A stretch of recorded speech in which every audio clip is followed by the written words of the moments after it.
debate da noite de hoje, passo a palavra ao professor Hildo Sauer, diretor do Instituto de Energia e Ambiente da Universidade de São Paulo. Tem, Vossa Senhoria, 20 minutos para a sua exposição. Quero registrar meu agradecimento ao Senado, à Comissão de Infraestrutura, por esta oportunidade de compartilhar algumas preocupações e algumas angústias, e, ao mesmo tempo, trazer algumas sugestões de encaminhamento que me parecem pertinentes no quadro atual. Eu preparei uma apresentação que está um pouco mais longa, eu tentarei passar mais rapidamente por algumas do que por outras. Senão, eu não vou cumprir o tempo de 20 minutos que me foi alocado.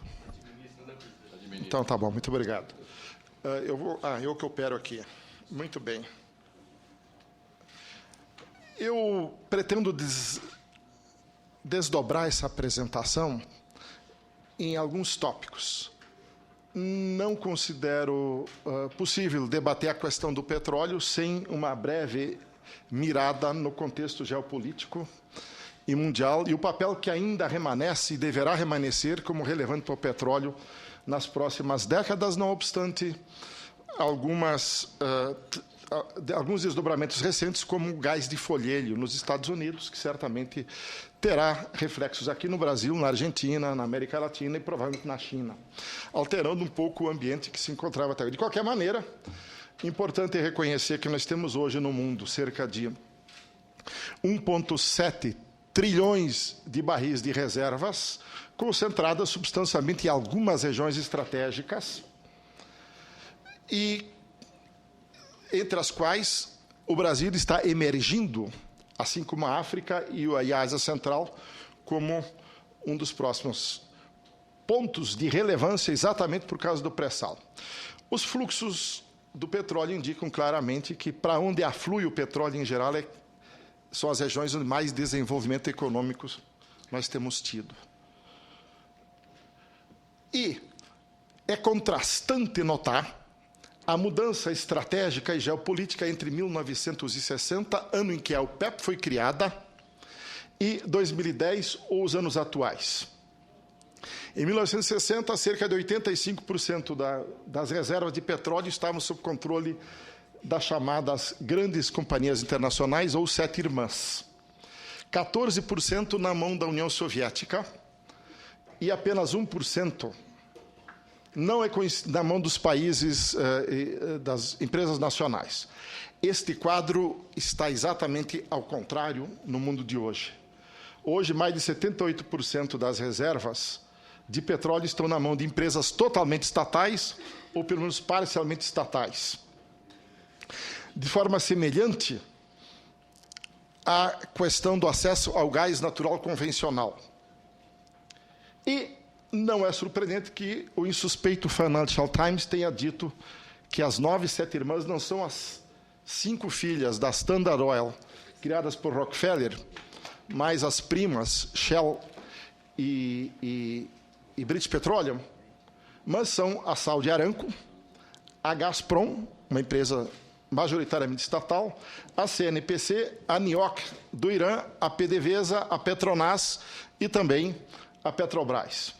E hoje, no mundo, a grande preocupação dessas empresas para a sua sobrevivência e dos países que com elas mantêm relação direta, estratégica, é assegurar reservas de petróleo como um dos principais, que tem sido também, não é surpresa para ninguém daqui, que assegurar o acesso às reservas tem sido um dos problemas mais importantes.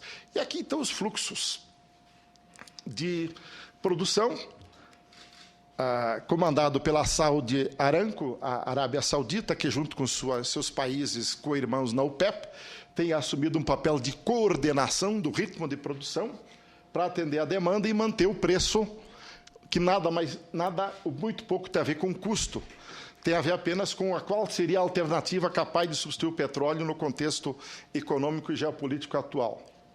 E a Federação Russa, que tem buscado operar, diferentemente do que aconteceu nos anos 80 e 70, quando o México e a União Soviética operavam fora do acordo com a OPEP, por várias razões, entre as quais a necessidade de obter acesso a dólares, no caso da União Soviética, hoje há uma coordenação.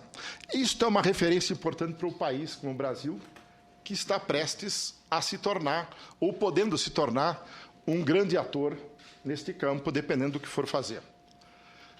O preço é fruto direto, na nossa interpretação acadêmica, pelo menos, desta nova relação e do reconhecimento de que não falta recurso natural para produzir energia no mundo. Os recursos que estão em disputa são aqueles que, com menos capital e com menos trabalho, conseguem atender a demanda, portanto, gerando mais excedente econômico. Esta a estratégia que a OPEP procurou estabelecer ao longo das últimas décadas e só com enorme esforço político conseguiu implementar. O carvão ainda é o recurso mais abundante do mundo. Todo dia, todo ano, nos chega mais energia que é acumulada sob forma de reações químicas, carboidratos das plantas, ou que é absorvida pelo ciclo eólico ou pelo ciclo hidrológico, do que a quantidade que nós consumimos. O problema é que a apropriação deste volume de energia exige muito capital e muito trabalho, ou os dois a mesma coisa, de uma forma ou de outra, fazendo com que o excedente econômico esteja distante. Hoje, um barril de petróleo na Arábia Saudita, todos os custos incluídos diretos, sem impostos, sem transferências, custa menos de $1. No Brasil, essa estimativa que nós temos, está num documento que eu vou disponibilizar depois, uma tese de doutorado, recentemente concluído, eu estimo que esse número esteja, dependendo da condição, entre $10 e $15. Sem royalties, sem participações especiais, sem tributos. Só capital e trabalho, custo direto. O restante são transferências que podem ser organizadas do jeito como é hoje ou podem ser organizados de outra maneira. Estão aí, então, esses preços, é claro que variando de $100 a $93, dependendo da qualidade do grau API desse petróleo. Agora, então, nesse contexto mundial, é que eu pretendo abordar um pouco algumas questões que talvez sejam relevantes serem refletidas no Brasil. Primeiro é que, obviamente, as reservas, é difícil dizer 15 bilhões de barris ou algo do entorno disso, o grosso em mar, sob a garantia do Estado Nacional, não obstante se diga que haja Estados produtores, o Estado produtor no Brasil é o Estado Nacional, que lhe dá sustentação e garantia e juridicidade. É verdade também que não estão incorporadas ainda, porque isso é uma questão empresarial da Petrobras, decidir quando e como e em que condições vai declarar as reservas relativas a vários das descobertas acontecidas já no entorno em referência ao pré-sal. Então, esse número deve ser visto com certa cautela. E aqui, então, evidentemente que a maior parte do que está conhecido hoje está concentrado na plataforma continental, à frente do Rio de Janeiro, mas, como eu disse, é tudo do Estado Nacional. Quanto à infraestrutura, nós temos uma infraestrutura significativa, talvez o colega da Petrobras vai abordar um pouco mais isso, eu vou passar mais brevemente. Nossas refinarias estão concentradas no litoral e tivemos alguns problemas recentes, aí, como todos têm acompanhado, com uma capacidade de refino inferior à necessária para atender a demanda, que tem gerado, em função da intervenção do governo no preço, mesmo que a lei não autorize, porque a lei brasileira, que está em vigor desde 97, diz que o preço deve ser competitivo, portanto, caberia autonomia à Petrobras exercer esse preço. O governo, para segurar a inflação, tem utilizado a Petrobras, causando-lhe, na minha opinião, danos que não são compatíveis com o regime jurídico existente no país hoje. Faço esse registro como ex-diretor da Petrobras, que sofre com muita angústia ver esse quadro, especialmente quando agora se aproxima a ideia de ter mais um leilão e a Petrobras enfrentando, talvez, como diz a imprensa, eu não tenho os dados internos, algumas dificuldades aí para poder participar como uma empresa à altura do que ela tem de história e tem de futuro. Quanto ao gás natural, o gás natural convencional, evidentemente, vem progressivamente no mundo ocupando espaço. E prevê-se que, em breve, terá um papel tão importante como supridor de necessidades energéticas, tantas quanto tem o petróleo hoje em dia. Há uma tendência que o gás assuma um papel equivalente. E, por isso, a importância dele na forma com logística física direta a dutos ou pela forma de liquefação, gás natural liquefeito.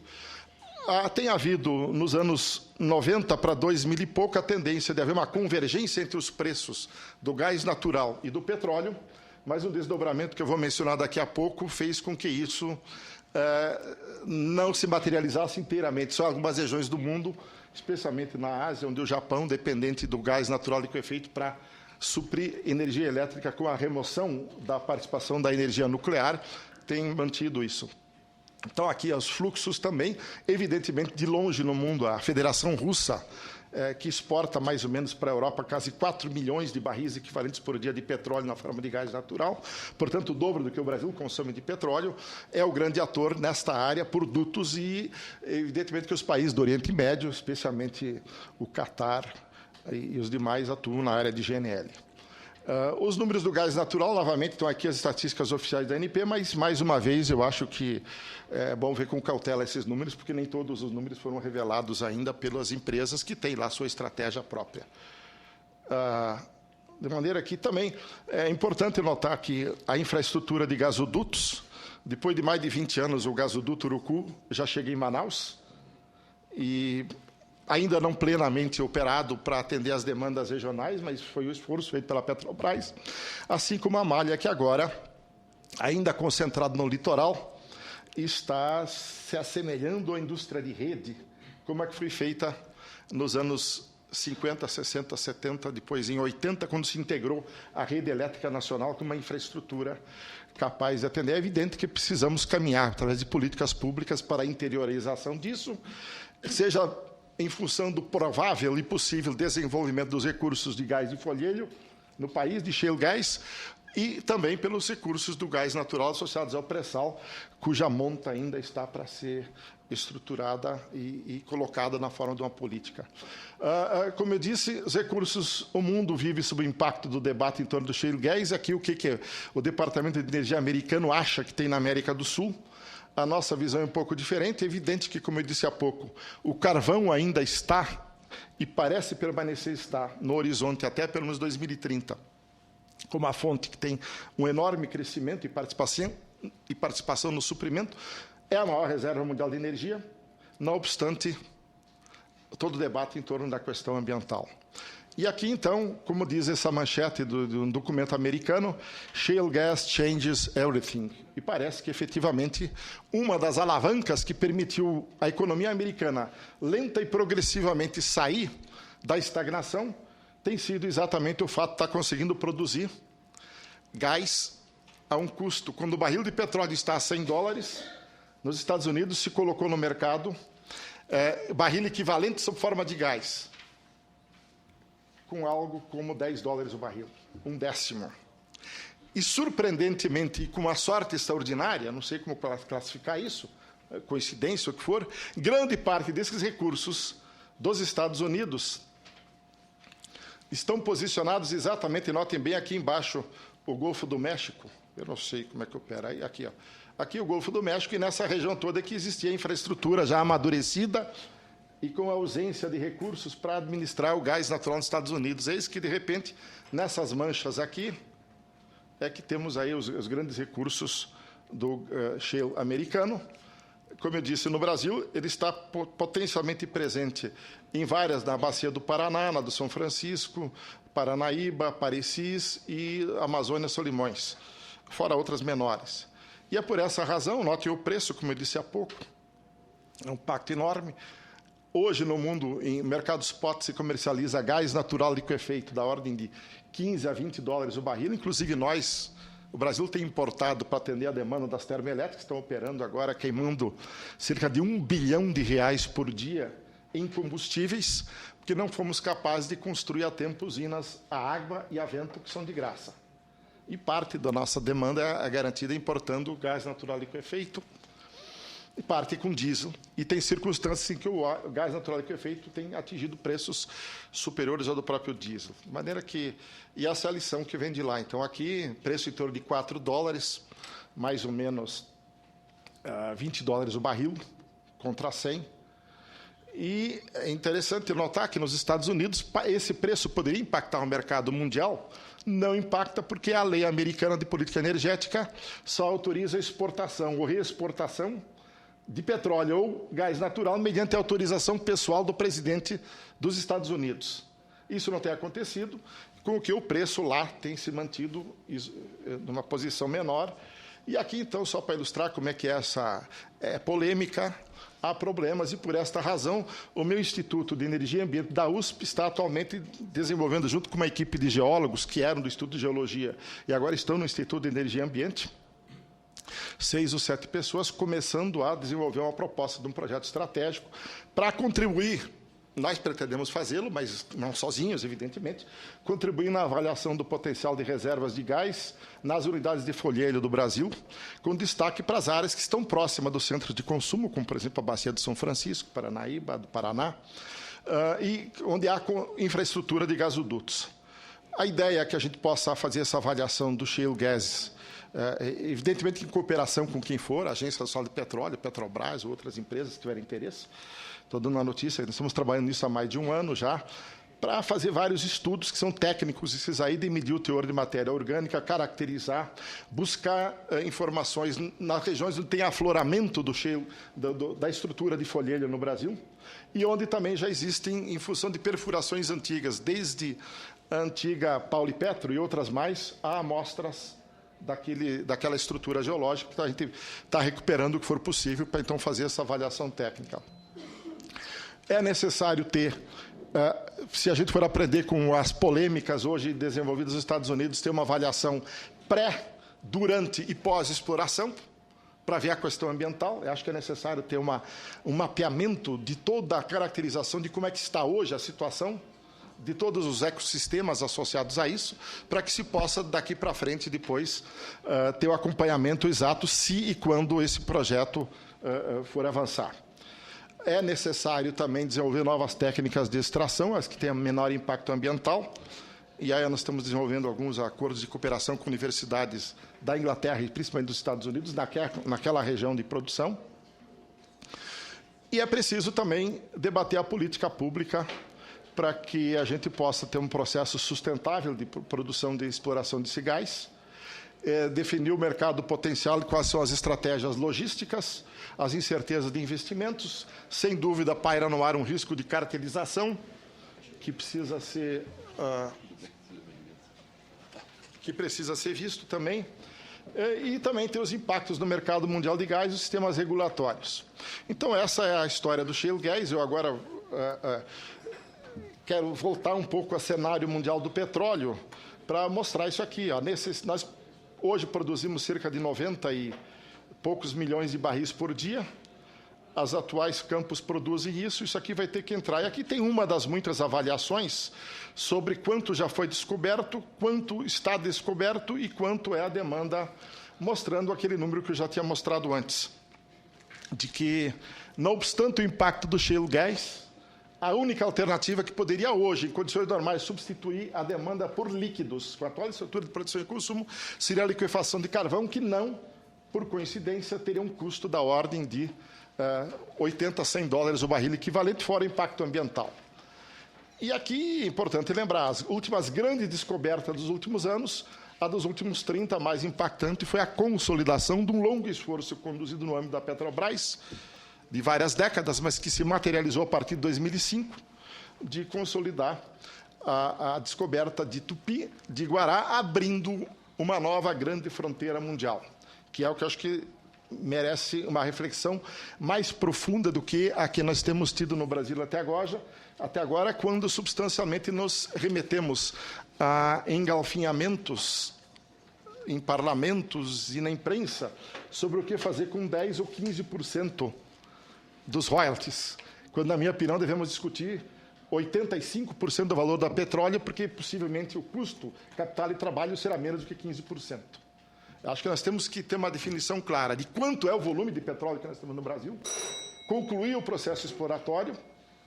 Nós precisamos saber qual o ritmo de produção e como vamos nos integrar no mundo, em entendimento com a OPEP.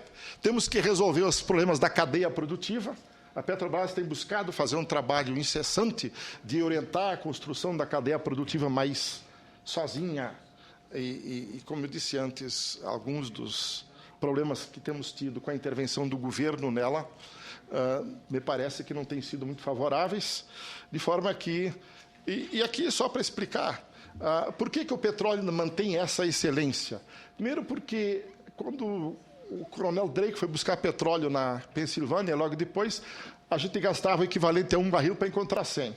Hoje, em grande parte, o equivalente, o esforço energético é de 1 barril para encontrar 30. No etanol, esse tem número de 1 para 8, no biodiesel de 1 para 1, ou em condições muito favoráveis, com o Dendê, por exemplo, de 1 para 7.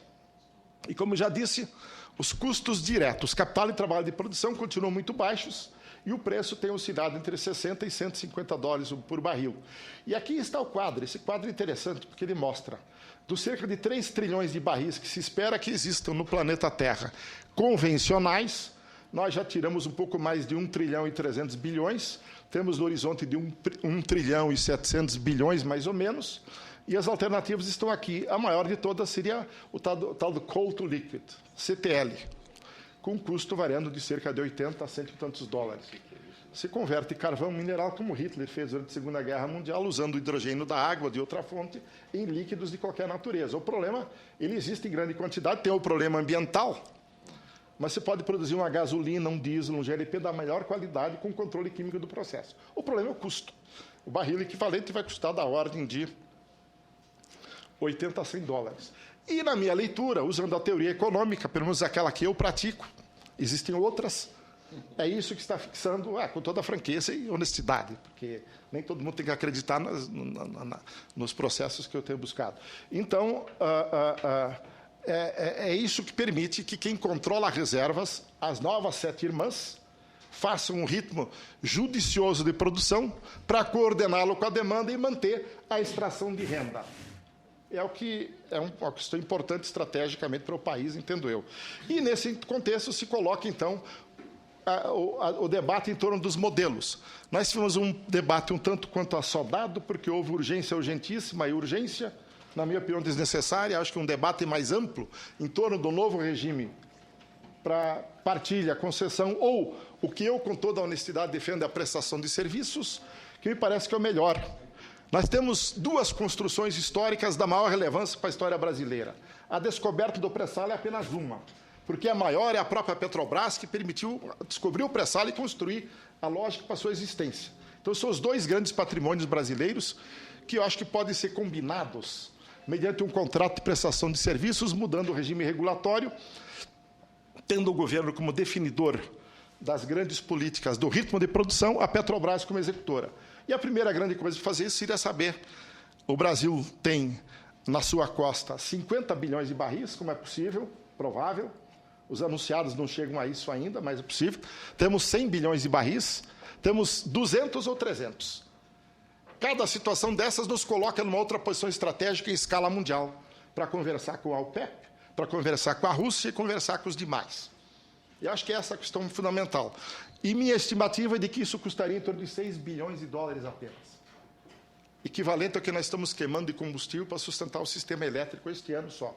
De outubro do ano passado até dezembro deste ano, devemos queimar cerca de 6 bilhões de dólares para segurar o sistema elétrico operacional e reduzir o risco de racionamento. Ora, com 6 bilhões de dólares, nós poderíamos saber, fazendo cerca de 100 poços exploratórios, se nós temos 50, 100, 200 ou 300 bilhões de barris.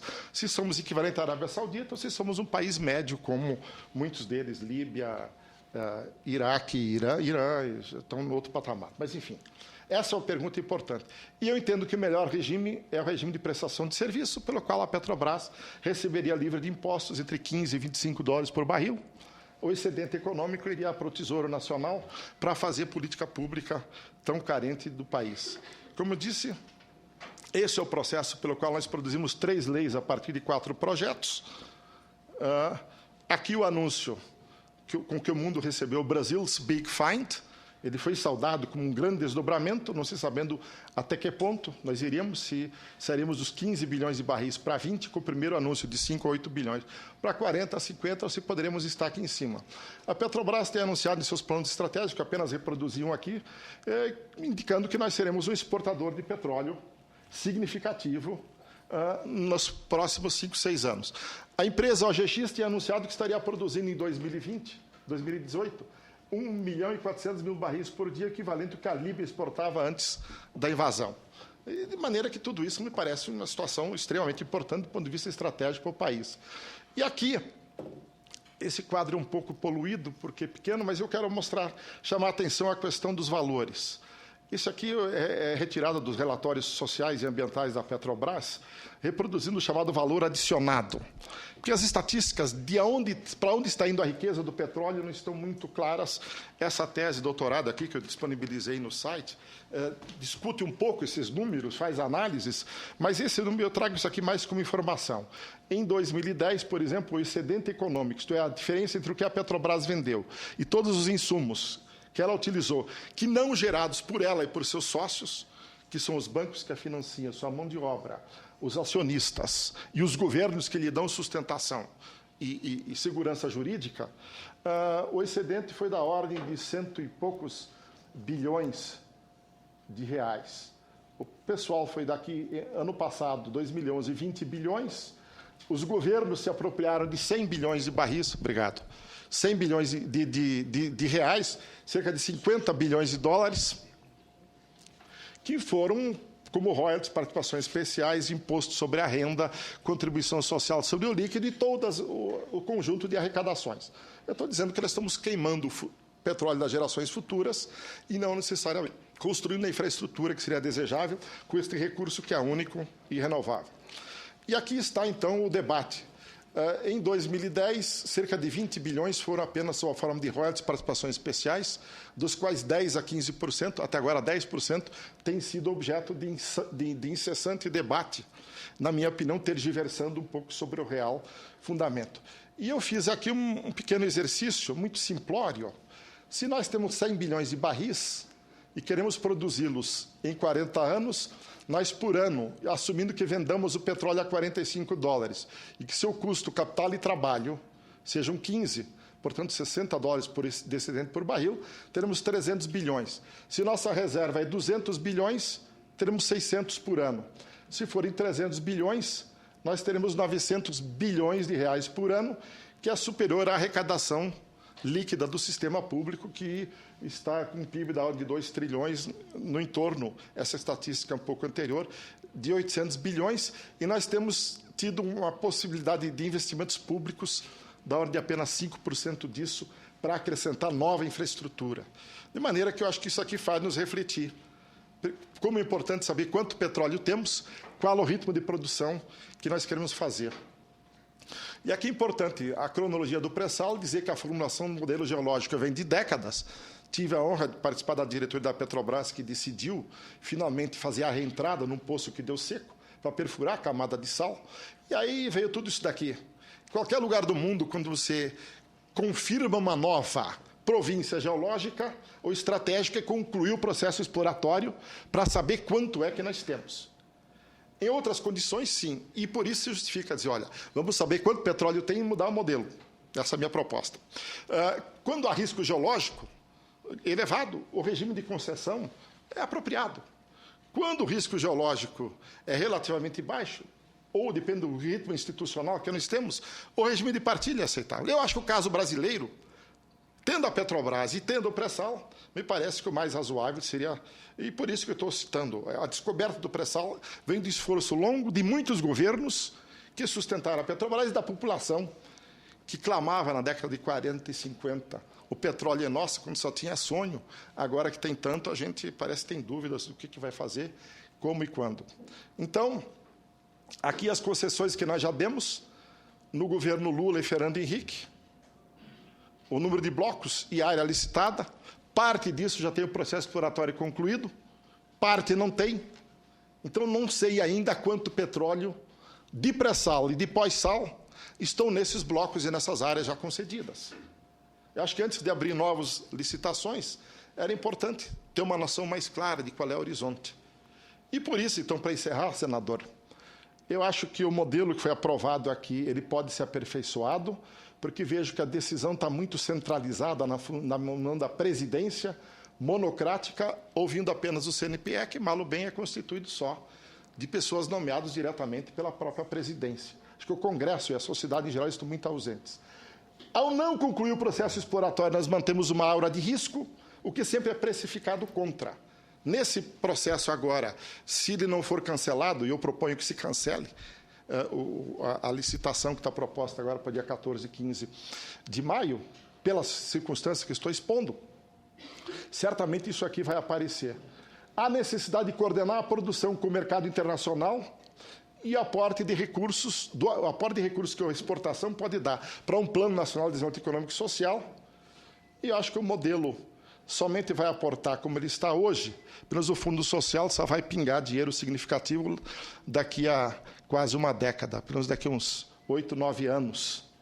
E a pressa da urgência era para isso. De maneira que, para encerrar, eu acho que nós temos que fazer um Plano Nacional de Desenvolvimento Econômico e Social.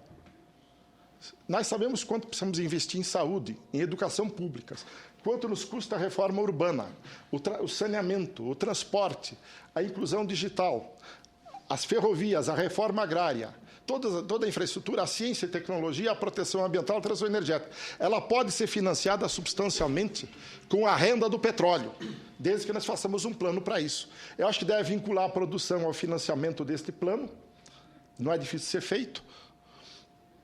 Disciplinar a estratégia de comercialização via Petrobras, para coordenar com os grandes atores internacionais, a OPEP e a Rússia, principalmente neste momento, mas criação de um fundo constitucional um pouco diferente do que está aí, na minha opinião, só como fundo para gerir o dinheiro que vem de fora, para promover as aplicações daqui.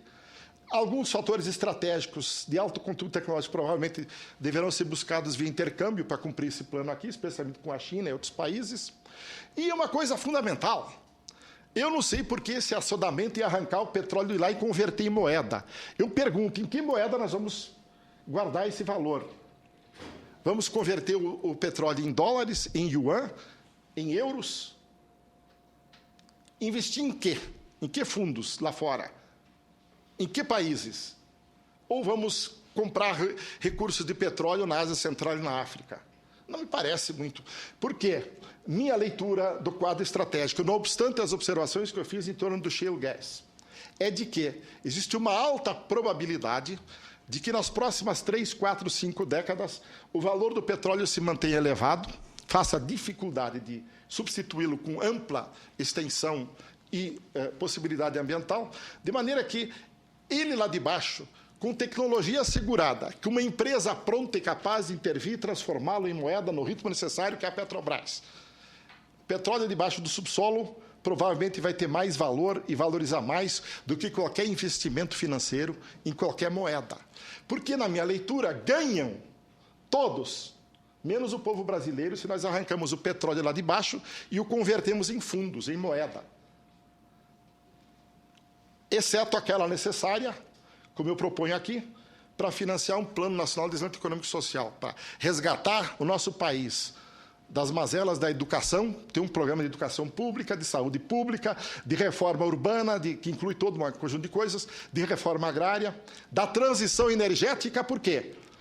A Petrobras completou 50 anos e logo depois festejou a efêmera autossuficiência. Certamente no centenário, que não está tão longe, 2053, ela deverá continuar sendo uma grande instituição, um grande instrumento do povo brasileiro, provavelmente com muito pouco petróleo, mas sendo a gestora. Então, essa é uma construção histórica. O apelo que eu faço aqui é que tratemos de continuar valorizando a Petrobras e deixemos de instrumentalizá-la para resolver problemas conjunturais. Ela tem um papel estratégico. Segundo lugar, que saibamos quanto petróleo temos, que façamos um Plano Nacional de Desenvolvimento Econômico e Social e que usemos judiciosamente o recurso do petróleo, que é fruto de uma luta de gerações que vêm de antes, desde a década da campanha do petróleo é nosso e antes, e que, na verdade, pertence às gerações futuras, como muitos já disseram. Se nós arrancarmos esse petróleo dali, convertermos ele em moeda, em negócios, para qualquer um da cadeia produtiva, para bancos, para agentes, para atores, e não deixarmos, como resposta às gerações futuras, algo que se assemelhe a este plano, nós estaremos sendo traidores do futuro do Brasil. Então, esse é o apelo que eu faço. Eu acho que nós temos desafios grandes para fazer esse plano de produção, de criar a cadeia produtiva. A conjuntura internacional está bastante complexa, a indústria brasileira está com dificuldades, A concorrência da indústria chinesa é pesada e forte, há um desequilíbrio forte, mas mesmo assim nós temos que organizar o plano de produção, fazer com que a maior parte possível dos produtos necessários para operar sejam feitos aqui no país, como a Petrobras tem buscado fazer. De maneira que agradeço pela generosidade de me deixar além do tempo, e essa é a minha contribuição. Muito obrigado. Muito obrigado.